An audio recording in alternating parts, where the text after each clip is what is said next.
Coach, legit ba talaga na kumita online? Yes, legit po na kumikita talaga online sa pag-freelance. Hindi lahat kumikita po, yun ang sasabihin ko na may mga hindi kumikita, meron talaga hindi sila para sa work from home na setup. Pero yes, sobrang dami po ng kumikita ng malaki online. Ako po ever since, nagkailan ba ako nag-start? 16 years old. 16 years old, nag-start ako ng freelance, nag-start ako kumikita online. Dati po ang work ko online, nag-tutor po ako, online tutor. Gumagawa ako ng mga homeworks online. Kasi po ako ay physics major, so gumagawa ako ng mga physics homework, nagtuturo ako ng physics online. Yun po yung first experience ko na kumita online, na possible pala, no, na hindi ako aalis sa bahay, no, hindi ako babiyahe para magtrabaho. Dati kasi wala naman akong konsepto ng ganun hanggang sa natuto ng social media, freelancing, and many more. So yes, legit po na pwede kang kumita online, no? And ako, since then, no, hindi po ako nakapag-apply ng trabaho. Never akong nag-apply sa isang face-to-face job. Lahat na po ng work ko, mula nung 17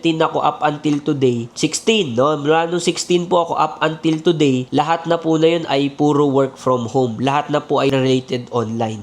Di po ako nagkaroon ng employment na kailangan kong pumasok sa office ng face-to-face. Bakit? Kasi sobrang importante po ng oras. Sa traffic pa lang, sa biyahe pa lang, sa commute pa lang, pagod ka na or ubus na lahat yung oras mo. Therefore, kailangan, or mas maganda kung makakahanap kayo ng career na nasa bahay lang kayo. Kahit mas maliit ng konti yung sahod and hindi ganun ka-secure.